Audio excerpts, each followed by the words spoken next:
Hello and welcome to the Bulletin Board Heroes here at Zach's Traders Cafe. It is Monday the 28th of October. Starting over the FTSE 100, which is still bouncing off that uptrend line there from February, 82.30 the nominal level. We went just below that earlier this morning. Clearly waiting for the budget on Wednesday and hoping that we will not see follow through down towards the floor of that falling red May trend channel near 8,000 or the 200-day line there at 80.60.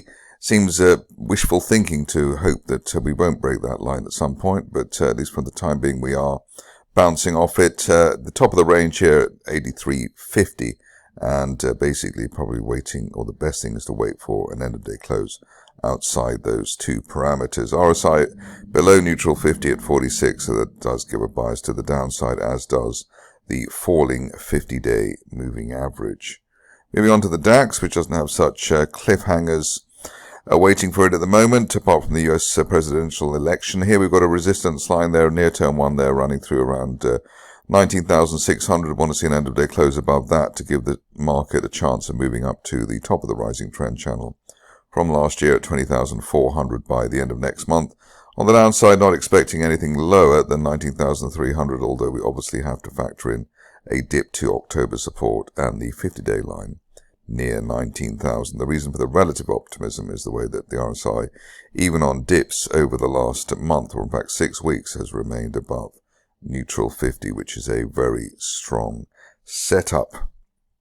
The Dow we covered yesterday, obviously, it hasn't changed since then, but key reversal on the downside, or to the downside on Friday, which is rather gloomy in terms of signals. Looks as though we'll need to test October support and the 50-day line at 41,800, even if we bounce after that. RSI now below neutral 50 at 48. That hints that unless we can break back above 42,600, the Friday intraday peak, we have to test that 50-day line. Moving on to Bitcoin, which still continues to baffle, although in a better way at the moment. We've got a cross, or we've had a cross between the 50 and 200-day moving averages. Not a golden cross, but that does give a little bit of momentum. This looks like a mid-move consolidation ahead of a move up to 75,000 and above 65,000. That's where we would assume this market's going. RSI has bounced above neutral 50 on a couple of occasions now this month, so again that suggests that we are going to finally get that break to record highs. Below 65,000, hopefully the downside would be the 50-day line, 63,200 at worst. Moving on to gold, and here ended the week on a decent note. We've got that narrow rising trend channel there from back in June, floor of the channel there, basically at September, resistance 2708, and looking for 2805 now, perhaps as soon as the end of next month. Probably given up on getting to 2800 by the end of this month, but you never know. Moving on to the stocks, and starting off with the stock which I didn't think was actually going to be here, Amigo, and here interesting that the stock has bounced off or around a rising 50-day moving average. That suggests some extra strength in the making. Probably want to see this market, though, head above the 0.5 level for people who are sort of high-octane traders looking for further upside towards 0.8. Otherwise, we've got support there at 0.35, and this is a situation which is obviously or tends to be rather flaky at best.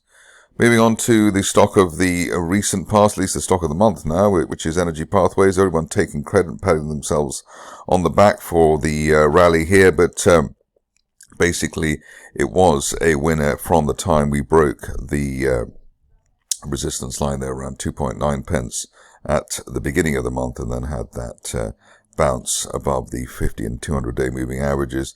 Final best signal, I suppose, was the gap through the resistance, the old initial highs there, December, January, around 4.25 pence, and we've been up and away ever since.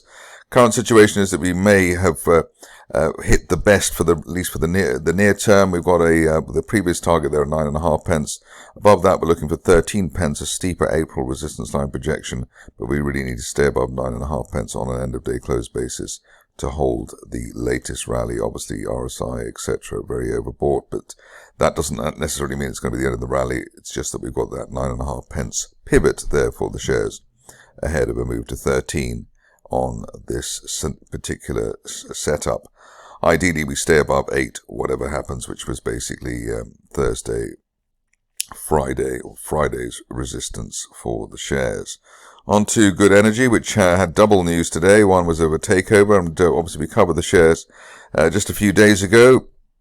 We were looking for 335 pence. That's been blown out of the water by the takeover offer, but interesting that it smelled as though there was something happening there, especially with that latest gap higher that we had there on the 14th of October.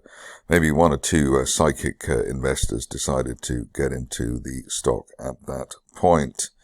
Current situation is that we're still feeling bullish above 335 and looking for potentially up to £4.20 if one strips out the fundamental news on that.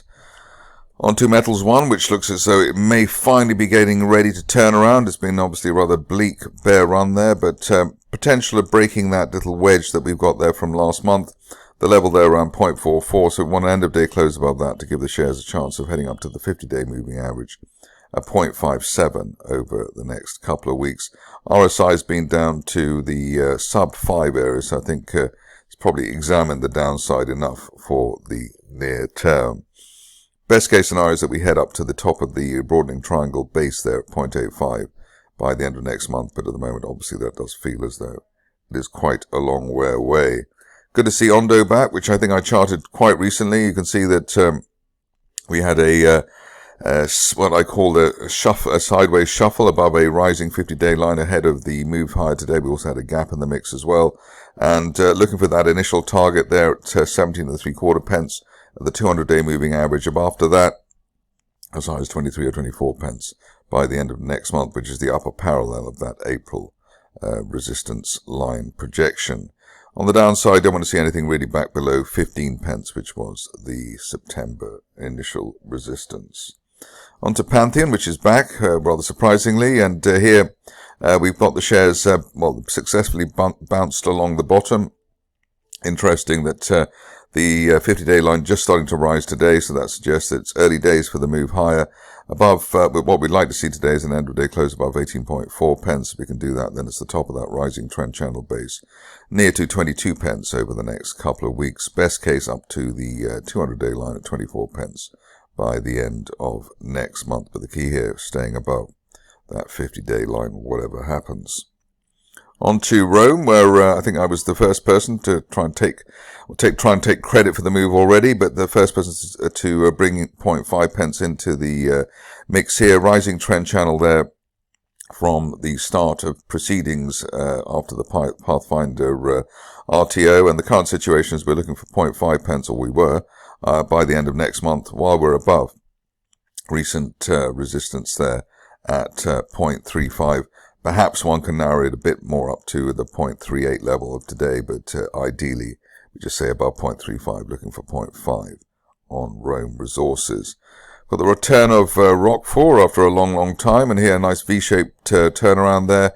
We've got a rising 50-day line as well, which suggests that this turnaround's got legs above the initial October resistance of 4.1 pence, looking for 5.5 pence by the end of next month, or even sooner than that, at the top of a broadening triangle base. Serinus is next, and here we already had the rally up to that red resistance line, or almost up to that red resistance line projection. Now we've had a bounce above a rising 50-day line, which suggests that we'll have an easy retest of the initial October resistance of 4.6 pence by the end of next month. Golden Cross also helping earlier this month. On to the last two. The first one is one which is a bit of a pet favorite at the moment, in the sense that it looks as though it's primed to move out of this little triangle that it's been in since the beginning of last month on Sealand Capital. The 50-day line there at 0.13. Above that, we're looking for, I suppose, resistance on the way down at 0.21 as a best case scenario by the end of next month.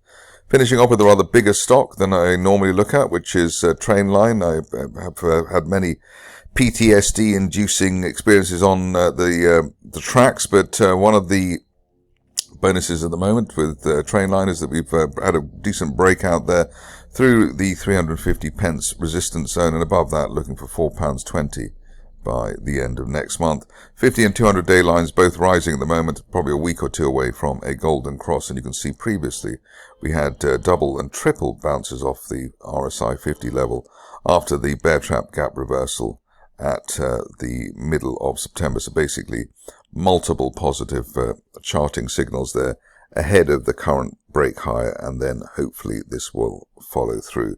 That's it for me today. More updates tomorrow.